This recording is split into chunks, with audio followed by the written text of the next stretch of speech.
Emanuel Leite Júnior tem um bacharel em Direito pela Universidade Católica de Pernambuco e uma graduação em Comunicação Social, Jornalismo, pelo Centro Universitário Maurício de Nassau.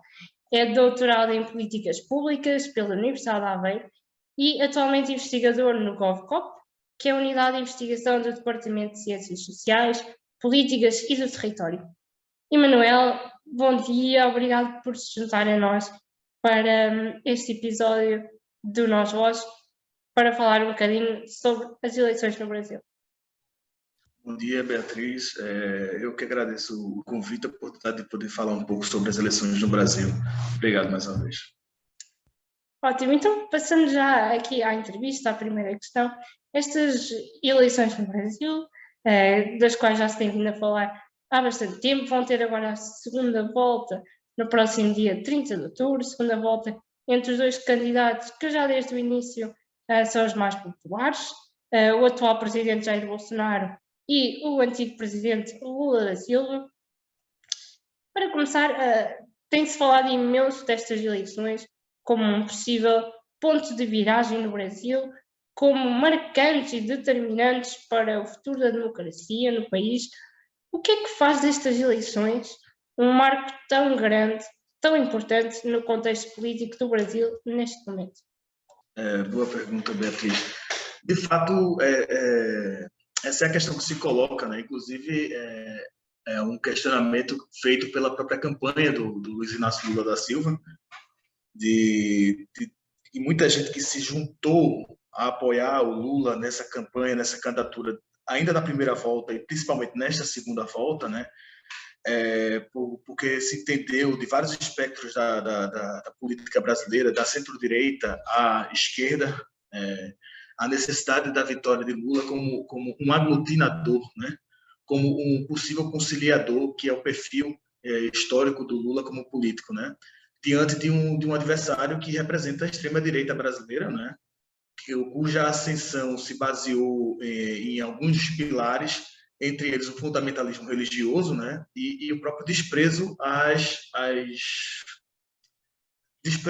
instituições republicanas, né, do país, né? E, consequentemente, a própria democracia representativa do Brasil, né? Um candidato que nunca escondeu, antes mesmo quando era deputado federal, nunca escondeu seu apreço pela ditadura militar brasileira, né, que matou milhares de pessoas e fez desaparecer mais ainda milhares de pessoas durante esse período, né? Alguém que, durante a votação do impeachment da Dilma Rousseff, algo que ficou comprovado que as tais pedaladas fiscais não seria um motivo para o impeachment, né? Por isso que muitas pessoas alegam que foi um golpe parlamentar. Durante a votação do impeachment, ele fez questão de homenagear um dos piores, mais atrozes torturadores da ditadura militar, né? E dedicou esse voto a Dilma, porque Dilma, como você sabe, fez parte de um grupo guerrilheiro durante a ditadura militar de resistência à ditadura, e ela foi presa e torturada, né? Não pelo torturador que ele homenageou, mas por outro, mas ele quis fazer essa homenagem, ou seja, uma pessoa que tem um traço desumano nesse sentido, né? Que não tem apreço pelos valores essenciais do humanismo, e que ao longo do seu mandato demonstrou várias vezes desprezar a separação dos poderes, né? Que é algo básico da democracia, né? Representativa, que é o respeito à tripartição dos poderes, principalmente, né, desafiando constantemente a Suprema Corte Nacional, né, que é o Supremo Tribunal Federal, que é a corte máxima do sistema judiciário brasileiro, né? Então, a grande questão quando se coloca da ponto de viragem da democracia, da defesa da democracia, inclusive figuras históricas como Fernando Henrique Cardoso, ainda no primeiro turno, na primeira volta, no Twitter, né, sem dizer que votaria em Lula, quer dizer, na verdade, o Fernando Henrique Cardoso sequer foi votar por conta dessa questão de saúde, mas ele declarou qual seria sua intenção de voto, sem dizer que votaria em Lula, mas toda a descrição apontava que ele estava a declarar o apoio a Lula, né? Por exemplo, o PSDB, que é o partido do Fernando Henrique Cardoso, em Goiás, também, ainda na primeira volta, declarou apoio a Lula, né? Então, houve algum movimento de figuras históricas da centro-direita que, ainda na primeira volta, declararam apoio a Lula, sem falar do espectro da coligação que o Lula montou na primeira volta e que na segunda volta.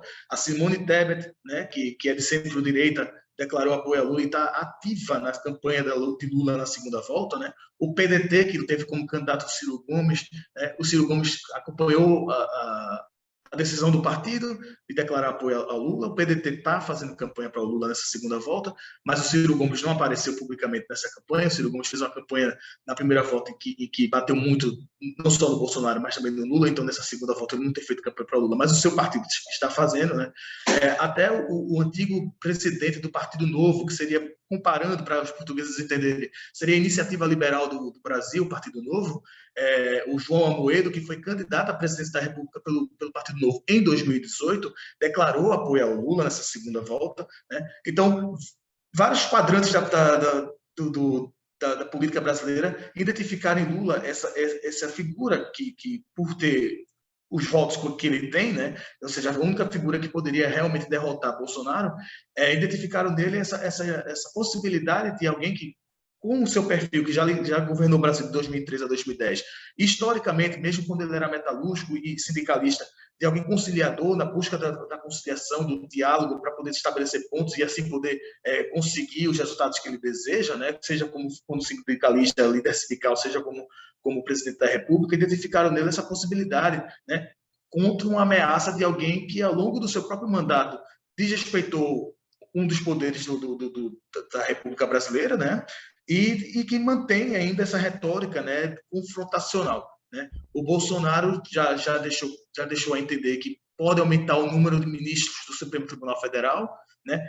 Fazer uma emenda à Constituição para aumentar o número de ministros do Supremo Tribunal Federal, com qual intuito? Com o intuito de passar a indicar esses novos ministros e assim ter maioria no Supremo Tribunal Federal, né? Então, transformar o Supremo Tribunal Federal numa espécie de poder que estaria submetido aos seus próprios interesses, ou seja, manipular a Suprema Corte Federal, né? Então, são vários os indícios que dão a entender que o Bolsonaro, se for reeleito, ele vai radicalizar ainda mais, né? Não só no discurso, porque ele ficou muito na retórica durante o seu primeiro mandato, mas radicalizar ainda mais contra as instituições republicanas do Brasil. E é um pouco esse cenário que se coloca nesse momento. E em relação mesmo a isso, agora aqui há expectativas para o mandato de cada um dos candidatos. Quais é que são os pilares de base, assim, gerais, em que assenta a campanha de cada um dos candidatos e quais são as ideias essenciais que acabam por os separar? Bem, a verdade é que a campanha de ambos os lados são mais de ataque contra um e contra o outro, né? Nós temos visto, principalmente nos debates, né, que aconteceram tanto na primeira volta como agora o único debate que houve na segunda volta, porque houve um debate na TV Bandeirantes, que o Lula participou, então foi um debate efetivamente com o Bolsonaro. Os outros dois debates que aconteceram na sexta-feira e no domingo na TV SBT e na TV Record, o Lula não foi participar, né? Então terminaram sendo sabatinas ao Bolsonaro, que o Bolsonaro foi e o Lula não foi. Mas na primeira volta, o debate que os dois participaram, e no primeiro e único debate que aconteceu até agora, na sexta-feira vai acontecer o último debate na Rede Globo e o Lula já confirmou a presença. Nos debates em que ambos estavam, né, que eram os dois principais concorrentes, houve muito mais ataques do que propostas, né? Mas a campanha do Lula, o que a campanha do Lula tem tentado resgatar, principalmente durante o governo do Lula, né, resgatar a memória do que foi o governo Lula, né? Tentar despertar nas pessoas, no povo brasileiro, a memória do que foi o seu governo. O governo em que a economia brasileira avançou em vários dados, né? Chegou a ser a sexta maior economia do mundo durante o mandato do Lula, um governo em que promoveu políticas públicas, né, de ações afirmativas que permitiu que pessoas das classes mais baixas, né, das classes no Brasil se divide em classe A, B, C, D e E, né, das classes D e E ascenderem e formou uma nova classe C também, né?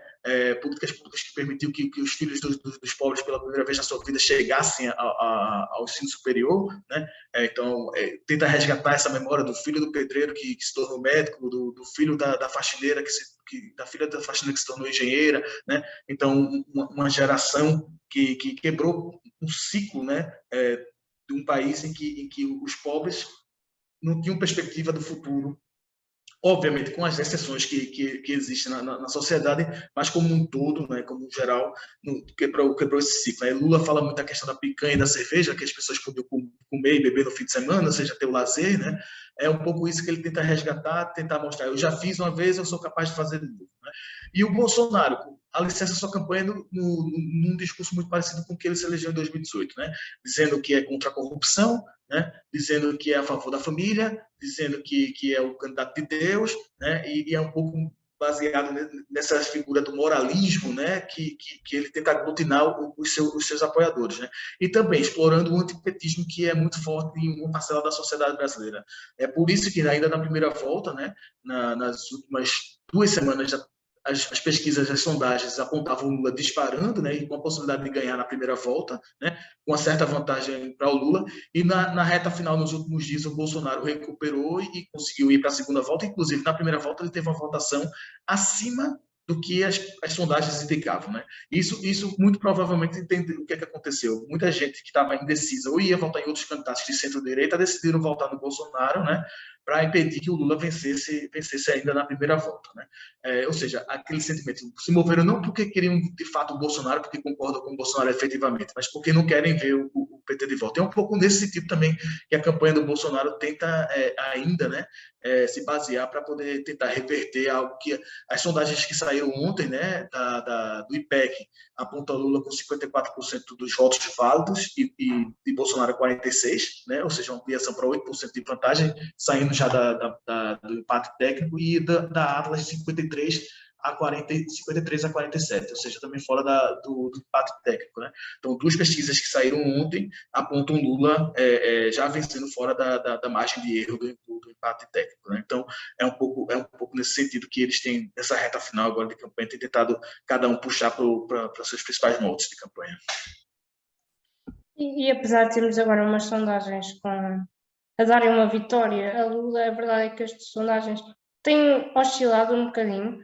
Ao longo dos últimos dias temos sondagens que previram empates, temos sondagens que previram vitória de Lula, vitória de Bolsonaro, o que reflete um bocadinho aqui uma grande polarização do povo e do país.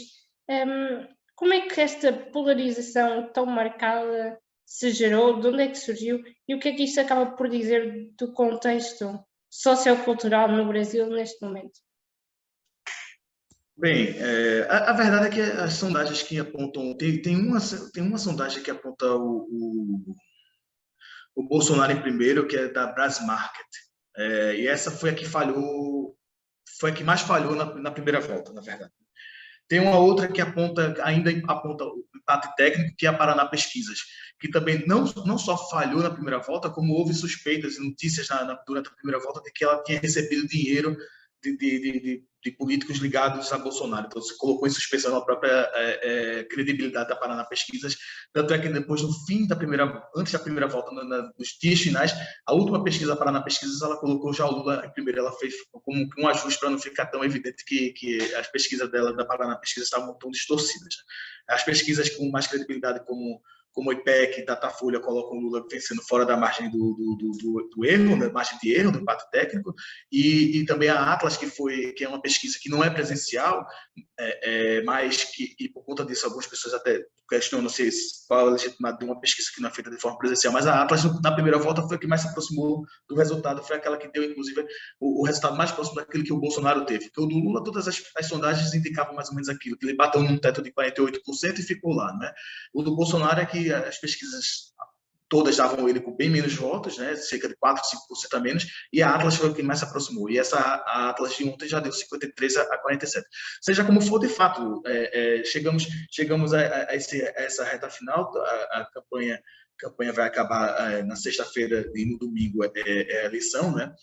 Sexta-feira, tanto é que sexta-feira é o último debate na Rede Globo, e ainda temos essa polarização muito acirrada. Aliás, o próprio fato de haver uma segunda volta mostra que há uma polarização acirrada, né? Porque vale lembrar que o Fernando Henrique Cardoso foi reeleito em 1998, ainda na primeira volta, né? Ou seja, ele bateu o Lula na primeira volta em 98, quando o FHC foi reeleito, e o Lula não conseguiu fazer essa eleição ser concluída na primeira volta, né? Isso demonstra a polarização que existe. A realidade é que uma parcela do eleitorado sempre esteve com o PT, né? Se formos ver, o Brasil é um país que tem dezenas de partidos, né? Só no Congresso Nacional são mais de 2 dezenas de partidos com representação no Congresso Nacional, tanto na Câmara dos Deputados como no Senado Federal, somando, né? No Senado Federal são menos de 2 dezenas, mas na soma do Congresso Nacional são mais de 2 dezenas de partidos representados no Congresso Nacional, né? A base ideológica e programática de muitos partidos não existe, na verdade, né?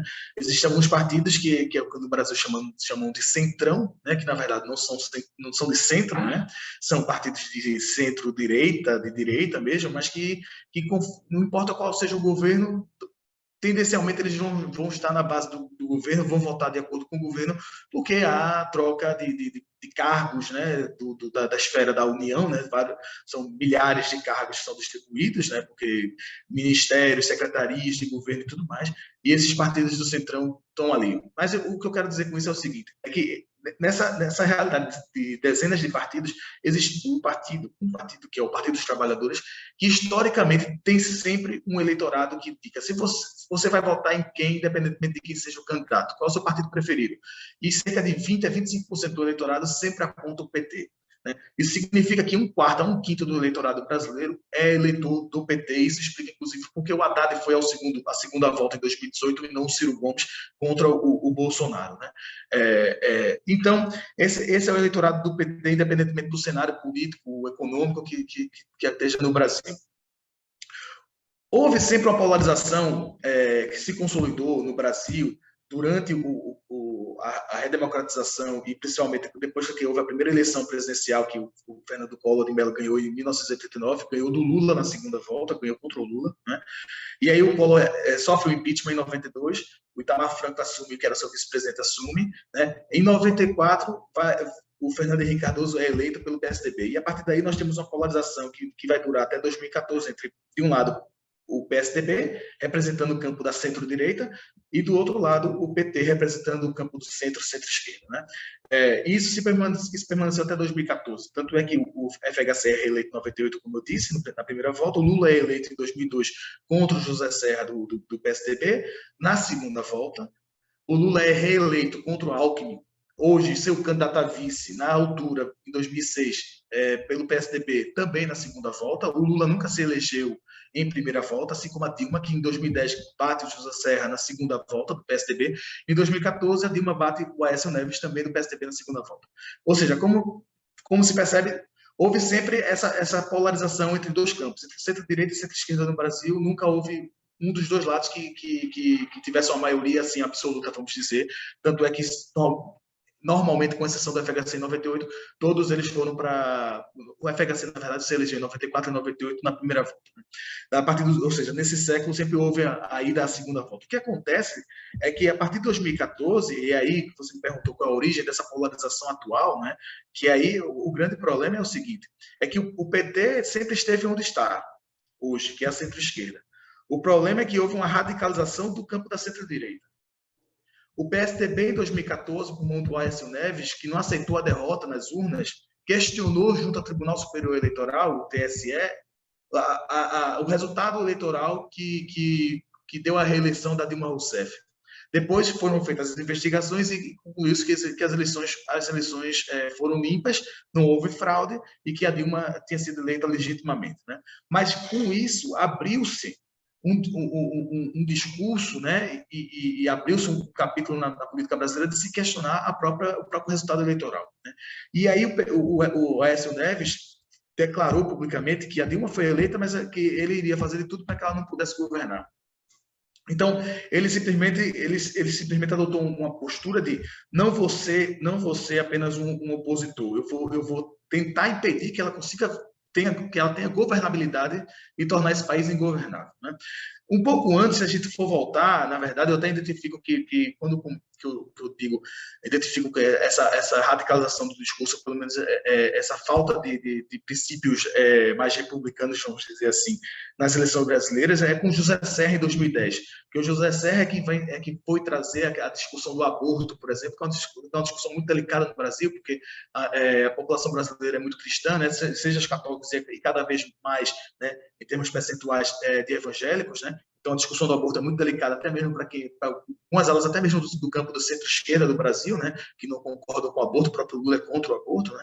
Mas aí o José Serra, em 2010, veio dizer que a Dilma ia legalizar o aborto no Brasil, né. Algo que não estava colocado pela campanha da Dilma Rousseff naquela altura, embora resoluções do Partido dos Trabalhadores tenham essa questão da legalização do aborto, isso é verdade. E também o José Serra teve um episódio que atiraram uma bolinha de papel na cabeça dele, e ele transformou aquilo como se tivesse sido um atentado contra a vida dele, foi fazer ressonância magnética no hospital, houve um perito de uma universidade brasileira renomado, que foi a Rede Globo de televisão, no telejornal de maior audiência do Brasil, falar e gerar a possibilidade de que aquilo era um objeto, um artefato mais pesado do que efetivamente era. Depois, um outro canal, o SBT, conseguiu uma imagem de uma outra câmera que mostrou que era apenas uma bolinha de papel, né? Então, criou-se essa discussão para tentar colocar a pecha do PT de radical, né? Algo que o PT nunca foi, diga-se de passagem. Mas, enfim, mas com Aécio Neves aí começa a haver essa radicalização do discurso na direita, da limitação do discurso do antipetismo, né? O que foi tentado fazer foi derrubar o PT, junto com a operação da Lava Jato, né? que investigou e condenou alguns ex-membros do governo Lula e membros do governo Dilma por corrupção, né? Algumas pessoas que comandaram algumas estatais, que tiveram cargos diretivos como da Petrobras, por exemplo, que foram condenados, que fizeram a delação premiada, né? Mas cujo alvo sempre foi o Lula, né? Tanto é que o Lula foi preso. Em 2016 temos o impeachment da Dilma Rousseff, que a questão das pedaladas fiscais, né, que todos os presidentes antes da Dilma Rousseff fizeram, e o próprio Michel Temer, que assumiu depois da Dilma, também fez, né, e que ficou claro, aliás, um dos autores da petição, né, que falava da pedalada fiscal, ele admitiu que aquela pedalada fiscal não era motivo para ensejar o impeachment, né. Tudo isso foi radicalizando o discurso, né, e radicalizando a população, uma parcela da população, do eleitorado, contra o PT. Né? E isso culminou com a ascensão. O PSDB, ao invés de se fortalecer com o enfraquecimento do PT naquele momento, o PSDB foi suplantado pela radicalização do discurso, pela extrema-direita, que identificou na figura do Bolsonaro, né, o seu líder, eu não diria um líder político, mas um líder carismático que conseguia angariar, né, juntar diversas forças do campo da direita e da extrema-direita nele, e ter nele essa caixa de ressonância e essa figura pública para lançar uma candidatura forte para poder tirar o PT do poder. E foi o que aconteceu em 2018. Né? E desde então, com o governo Bolsonaro e depois com a anulação de todos os processos contra o Lula e a possibilidade do Lula voltar a ser candidato à presidência da República, né?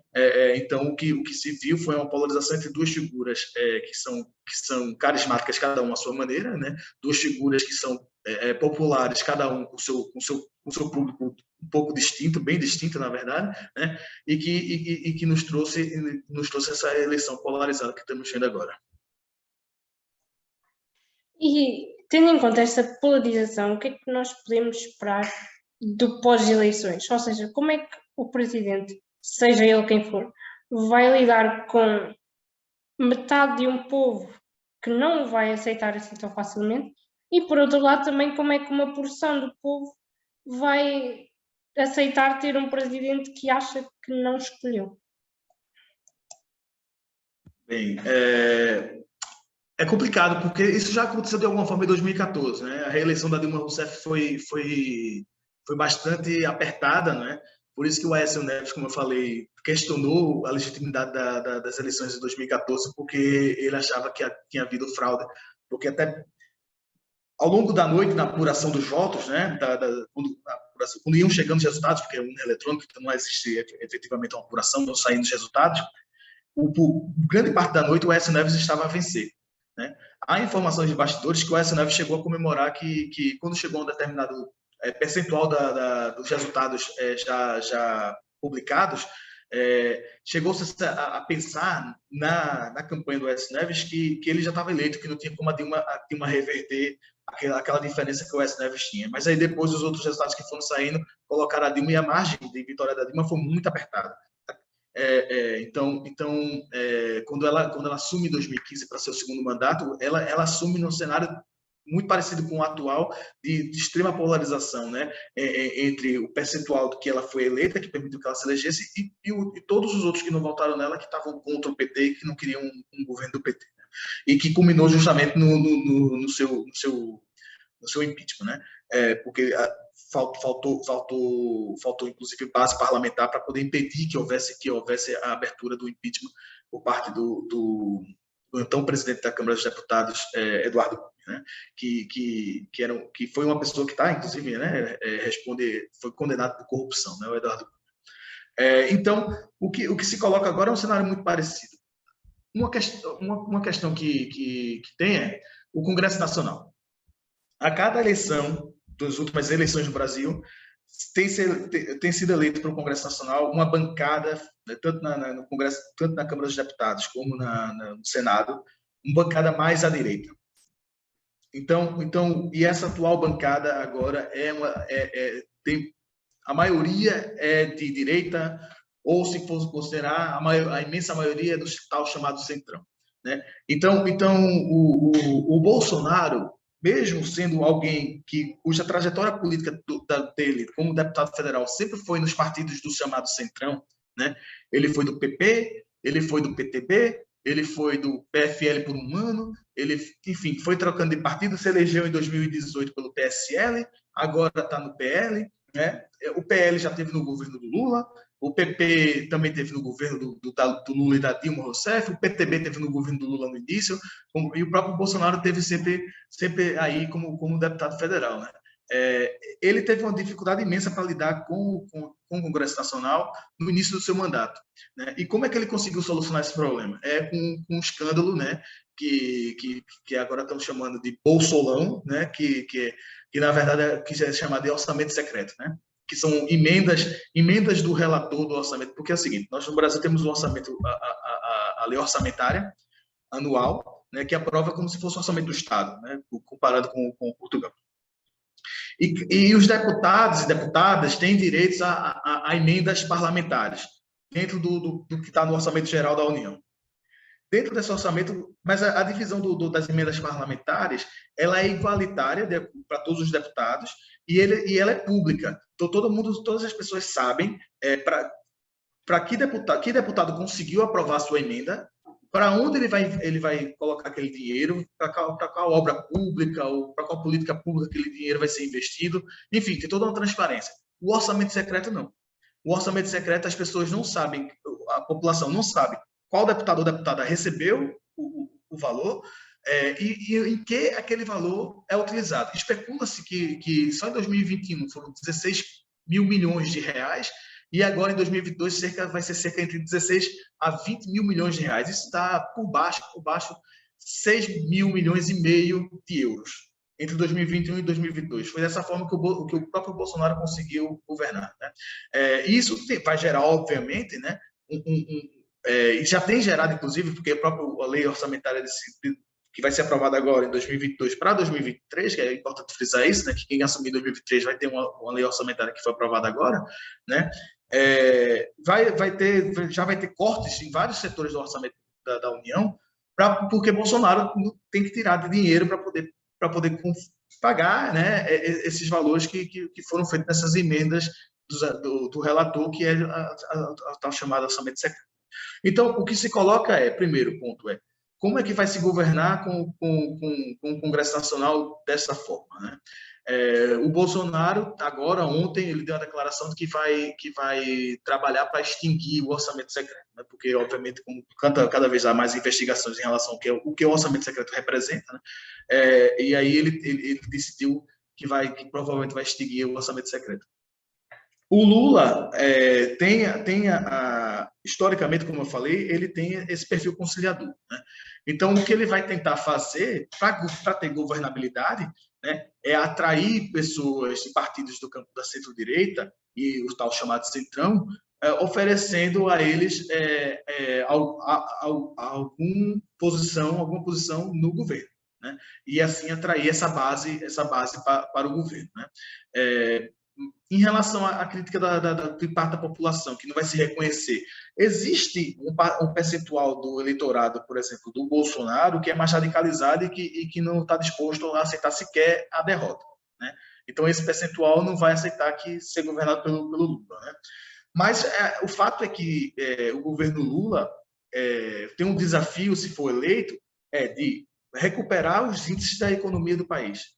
E se recuperar os índices da economia do país, ele consegue atrair parte do eleitorado que era do Bolsonaro, né? Da mesma forma que um eventual governo Bolsonaro, se ele recupera os índices da economia do país, diminui o desemprego, aí ele pode recuperar uma parte também do eleitorado, que não é eleitorado do PT, mas que votou no Lula nessa segunda volta, né? E ter um apoio maior junto à população.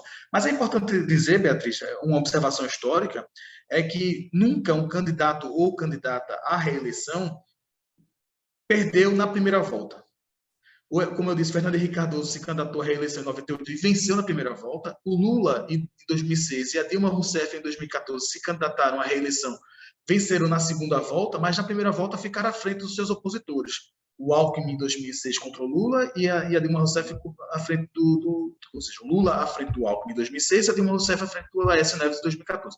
Em 2022, o Bolsonaro ficou 6 milhões de votos atrás do Lula na primeira volta.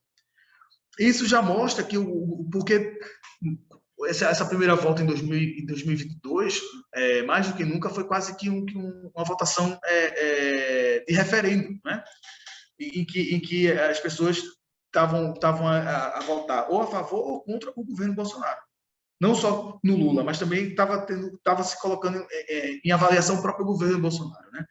E nisso, a avaliação foi mais negativa para o Bolsonaro do que positiva, porque pela primeira vez, um candidato à reeleição ficou em segundo lugar na primeira volta, que isso nunca tinha acontecido, né? Então, isso também é mais um cenário de que o Bolsonaro, a aprovação do Bolsonaro é a pior de um presidente que vai se candidata à reeleição, né? E nenhum outro presidente teve a rejeição acima de 50%, como o Bolsonaro chegou a ter na primeira volta. Agora está em 47% a rejeição ao Bolsonaro, né? Mas é próximo dos 50%. Mas a primeira volta estava acima de 50%. Nenhum presidente que se candidatou à reeleição teve isso, né? Então, isso demonstra que a rejeição ao próprio Bolsonaro é maior, e é por isso que aponta-se, né, a perspectiva de que, eventualmente, o Lula vença as eleições, porque é difícil o Bolsonaro, primeiro, tirar 6 milhões de votos, como ele teve atrás na primeira volta, e depois vencer, tendo ele uma rejeição maior do que o seu oponente, que é o Lula. A rejeição ao Lula é de 41% e ao Bolsonaro é 47%. Mas, assim, são números muito próximos, né? Mostra que há, de fato, essa polarização, e tudo passa pelo governo conseguir recuperar os índices econômicos, conseguir recuperar os índices de emprego, né? Diminuir o desemprego no país, fazer com que as pessoas possam, porque nós temos hoje no Brasil 33 milhões de pessoas que passam fome, né? Que não fazem todas as refeições no dia ou que não fazem nenhuma refeição num dia, né? Enquanto que durante o governo Lula o Brasil foi retirado do índice da fome da ONU, né? E que durante o governo do Bolsonaro o Brasil voltou, né? Então existem questões sociais que são muito preocupantes e que as pessoas sentem, né, no seu dia a dia, né? Principalmente as pessoas de baixa renda, e que isso é que é fulcral para que o governo consiga ter o apoio popular a partir de 2023. Mas o cenário também é difícil para quem for governar, porque vai ser difícil recuperar a economia brasileira em um curto espaço de tempo, né? Então, também pode ter um problema, seja quem for eleito, de ter a expectativa muito grande por parte da população, e no primeiro ano do mandato não conseguir recuperar de acordo com aquilo que as pessoas estão à espera, né? Isso pode gerar também uma insatisfação. Então, principalmente a insatisfação a partir da desilusão, né? Que cria-se uma enorme expectativa e o cenário que é colocado para 2023 do ponto de vista econômico e geopolítico não pode ser que comprometa um pouco a recuperação econômica do Brasil, né? Principalmente considerando essa questão do orçamento que foi que eu coloquei, né? E do déficit orçamentário que pode ser gerado para o Brasil a partir de 2023 por conta dessas emendas parlamentares, emendas de relator que foram feitas, que é o tal do orçamento secreto, também ainda tem esse detalhe. Então, é um cenário que, a não ser que aconteça algo muito inesperado, de uma recuperação econômica mais rápida, e vai ser complicado para quem assumir a presidência a partir de janeiro de 2023, por conta da expectativa que existe, né, da esperança que existe e da desilusão que pode vir a acontecer no primeiro ano, porque as pessoas obviamente não estão à espera, não vão compreender que vai chegar até o fim de 2023 e a sua vida não vai ter melhorado de forma quase que imediata, que é o que toda a gente está esperando, né? Existe esse risco para quem for assumir também de gerar essa desilusão entre a população. Claro, depois aqui a forma geral, o apoio baseia-se muito na capacidade então dos candidatos de cumprirem realmente o objetivo que para os dois acaba por ser o mesmo, que é fortificar a economia do país, ambos dizem que o querem fazer. Aqui o apoio que ganham depende exatamente até que ponto é que conseguem cumprir esse objetivo e de que forma. Agora, para terminar, uma última questão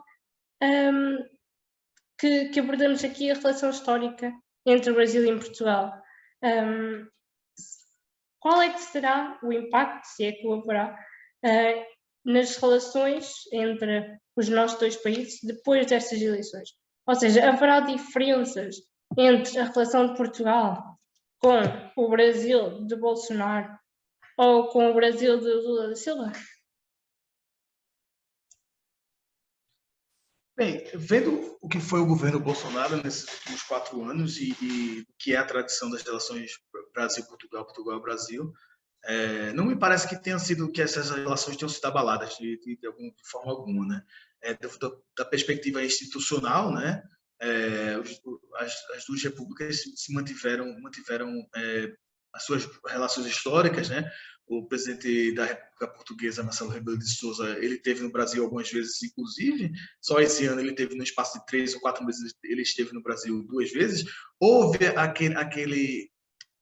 aquela situação delicada de o Bolsonaro cancelar o encontro com Marcelo Rebelo de Sousa na primeira ida do presidente português ao Brasil esse ano, no meio do ano, porque o Marcelo Rebelo de Sousa se encontrou com Lula, né? E o Bolsonaro, muito nessa atitude que ele tem, e se não está comigo, está contra mim, não quis se encontrar com Marcelo Rebelo de Sousa naquela visita que ele fez. Mas agora, no 7 de setembro, que foi o bicentenário da independência do Brasil, eles estiveram juntos, né?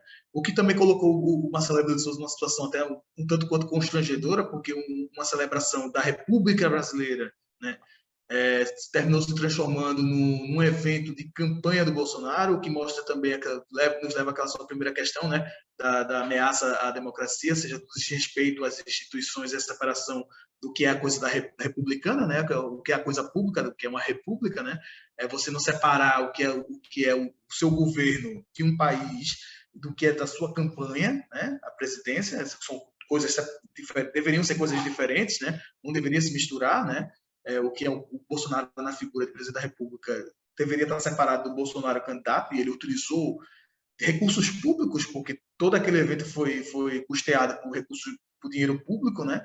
A celebração do bicentenário da independência do Brasil se transformou num evento político de campanha do Bolsonaro, e o Marcelo Rebelo de Sousa estava ali no meio, né? Foi colocado nessa situação constrangedora, porque ele estava ali como presidente da República Portuguesa, né? Mas para a história vai ficar a imagem dele ali, né? Não que isso signifique que ele apoiou aquilo, mas ele está ali, na história está ali a imagem, né?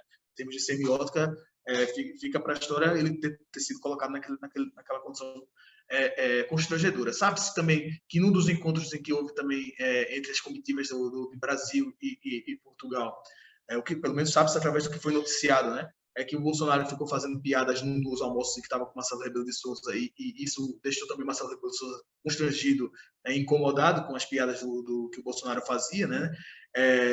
Mas tirando essa questão pessoal, né, da figura que é o Bolsonaro, eu acho que em termos de relações entre países, as relações se mantiveram de acordo com o que é a tradição das relações dessas duas nações, né? E acredito que vão se manter, independentemente de quem for eleito, né? Vão se manter da forma como elas tradicionalmente já se mantêm, né? O que nós temos tido nos últimos anos é um fluxo migratório muito grande de brasileiros vindo para Portugal, né? E aí, se esse fluxo vai se manter ou não é uma questão, como eu falei, é a questão da depender da recuperação econômica, né, do Brasil, né? Porque as pessoas saem do país, a maioria, obviamente, de uma forma geral, a maioria sai em busca de uma melhoria de qualidade de vida, né? Em busca de melhores oportunidades. Se você não tem emprego, se você não tem perspectiva de melhorar a sua qualificação, a sua vida vivendo no seu país, vai tentar vai tentar sua sorte em outro local. E aconteceu isso vindo para Portugal por conta da questão do idioma, que facilita muito para os brasileiros, né? Então, talvez é a questão de ver se os índices econômicos vão melhorar, se vai haver políticas públicas que permitam que as pessoas vislumbrem, né, perspectiva de melhoria de qualidade de vida, de projetar, planejar sua vida para um determinado período, 3, 4 anos, e que elas possam ver a ideia de continuar no seu país como algo positivo, até voltar para o Brasil, né, se for o caso, nesse sentido, né? Então, essa questão vai depender de como for a recuperação econômica do Brasil, né? Mas, em termos de institucionais, eu acho que se mantém, óbvio. Como eu fiz as ressalvas da figura do Bolsonaro, né? Mas eu acho que isso não chegou a abalar. Chega a constranger o brasileiro, óbvio, né? Alguns episódios constrangem o cidadão brasileiro que tem a mínima noção, eu falo, do que é a separação, do que é a República Brasileira, do que é a coisa pública, de um político, né? Porque o presidente da República tem que ter noção do cargo que ele ocupa e daquilo que ele representa, né? E em alguns momentos o Bolsonaro confunde isso, como nós vimos, inclusive, já não falando de Portugal, mas a visita que ele fez à Inglaterra para o funeral da Rainha Elizabeth II, né? Em que ele também fez daquela ida à Inglaterra um ato de campanha. Mais uma vez, ele confundindo, né? Misturando o que é o pessoal do que é o público, né? Que é a figura que ele representa do ponto de vista simbólico e também efetivo de poder, né? Como presidente da República. Mas, tirando essa questão do Bolsonaro como pessoa, eu acho que em termos institucionais as relações do Brasil se mantiveram com Portugal boas e é onde continuar, independentemente de quem vencer e assumir em janeiro de 2023 a presidência da República Federativa do Brasil. Esperemos que sim, acho que é o objetivo comum também. Digamos, os povos continuar aqui a reforçar a cooperação CPLP, não só entre instituições e entre governos, mas que seja cada vez mais uma comunidade de povos e que realmente continuemos a partilhar aqui uma herança histórica que acho que é importante para os dois países. Emanuel, chegamos então ao fim desta entrevista, mais uma vez em nome da Associação Académica da Universidade de Aveiro, agradecer a sua disponibilidade para estar aqui, para nos falar um bocadinho mais do contexto político do Brasil, estas eleições que se afiguram um momento importantíssimo na política, não só brasileira, mas internacional, e acho que foi bastante esclarecedor, tanto para os nossos estudantes portugueses como para os nossos estudantes brasileiros internacionais, ter aqui um bocadinho uma ideia mais alargada desta situação política no Brasil. Muito obrigada mais uma vez. Eu agradeço pela oportunidade de poder comentar um pouco sobre esse momento tão delicado, um momento histórico da República do Brasil. Então, fica aqui o meu agradecimento.